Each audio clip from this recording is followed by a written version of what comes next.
Hi. Greetings. I stand before you today not just as one man, but as a vessel for the stories of my people, the Koigu, the Kiowa. Our name speaks of our ancient beginning, meaning principal people.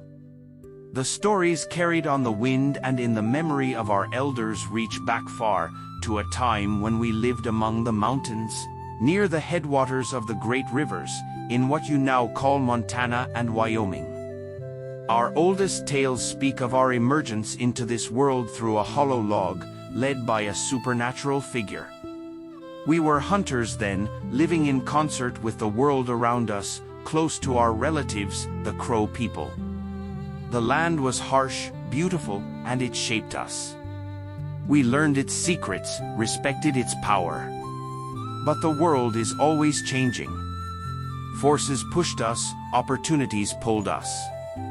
Following visions, following the great herds, seeking warmer lands, our people began a long journey south and east. This migration, over generations, is etched into our collective soul. We moved on to the Great Plains, a vast, open land that tested us and ultimately transformed us. It was on the plains that two great gifts came into our lives. First, the horse. This magnificent animal, brought by the Spanish far to the south, became our legs, our strength, our wealth. With the horse, we became masters of the plains. We could travel vast distances, hunt the mighty buffalo with unmatched skill, and defend our families and territory. The horse became part of who we were. Kiowa warriors were renowned across the plains for their horsemanship and courage. The second gift, intertwined with the horse, was the buffalo. The tsodao was our lifeblood. Every part of the buffalo sustained us. Its meat fed our families. Its hide clothed us and gave us shelter in our teepees. Its bones became tools and ceremonial objects. Its spirit was sacred, central to our ceremonies and our understanding of the world. Our lives moved with the great herds across the endless grass. We prospered. This was a time of strength, a golden age for the Kiowa on the southern plains. During this time, we formed powerful alliances. Most importantly, we made peace and then a lasting alliance with the Comanche people. Together, the Kiowa and Comanche dominated the southern plains for many years, ranging from the Arkansas River down into Texas and Mexico. We shared hunting grounds, celebrated together, fought common enemies, and defended our way of life. We also had relationships, sometimes friendly, sometimes hostile, with the Cheyenne, Arapaho, Plains Apache, sometimes called Kiowa Apache, who traveled closely with us, and others. Our warrior societies, the Tonkonga, Blacklegs, Adl Toikeanego, Kiowa Bone Strikers, and others, were the heart of our defense and our pride. Our spiritual life flourished, centered around the reverence for DWDW, power, and the sacred sun dance. Our Kado, which brought our bands together each summer to renew our world and our connection to the Creator. We recorded our history on our winter counts, painted pictographs on hides, marking the significant event of each year. But just as we reached the height of our plains culture, a new force arrived, one unlike any we had known before, the Americans, the Toangyetia, hairy mouths. They came first as traders, then as settlers, then as soldiers, their numbers like locusts consuming the land. They did not understand the plains, nor did they respect our way of life, which depended on open land and the freedom to follow the buffalo. Conflict was inevitable. Treaties were made, Little Arkansas, Medicine Lodge Creek in 1867. Promises were spoken, written on paper, but too often these promises were broken like dry twigs. Our leaders, Satanta, White Bear, Gipego, Lone Wolf, Satank, Sitting Bear, Big Tree, and others, tried to navigate this changing world. Some sought peace through diplomacy, others saw that our survival depended on fierce resistance. They spoke with great eloquence, trying to make the newcomers understand that we needed the buffalo and the land to live. Satanta famously said, "I love the land and the buffalo and will not part with it. I don't want to settle. I love to roam over the prairies." But the pressure intensified. The U.S. Army built forts on our lands. Settlers encroached.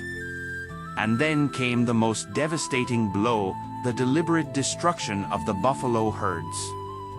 The newcomers knew that without the buffalo, the Plains tribes could not survive in their traditional way.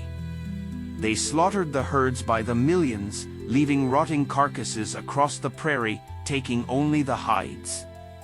It was a calculated campaign to starve us into submission.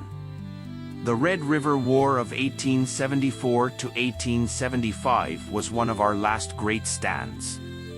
Kiowa warriors, alongside Comanche, Cheyenne, and Arapaho allies, fought bravely to defend our homelands and our way of life.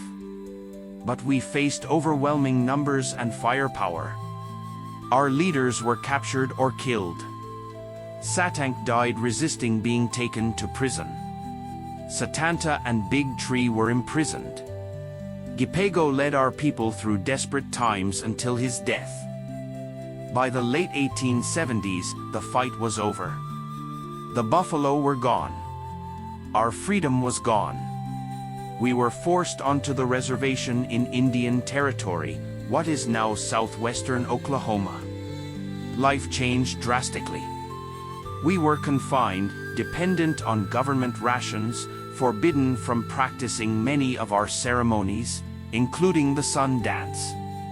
Our children were taken away to boarding schools where they were forced to abandon their language, their culture, their identities, taught that our ways were savage and wrong. This was a time of immense hardship, sorrow, and loss. Then came allotment under the Dawes Act. Our communal lands, guaranteed by treaty, were broken up. Each Kiowa individual was given a small parcel of land, and the vast surplus land was open to white settlement in chaotic land runs. Our land base shrank dramatically, further eroding our sovereignty and our connection to the land that had sustained us. But the Kiowa spirit, though wounded, was not broken. We endured. We held on to our stories, our songs, our language, often in secret.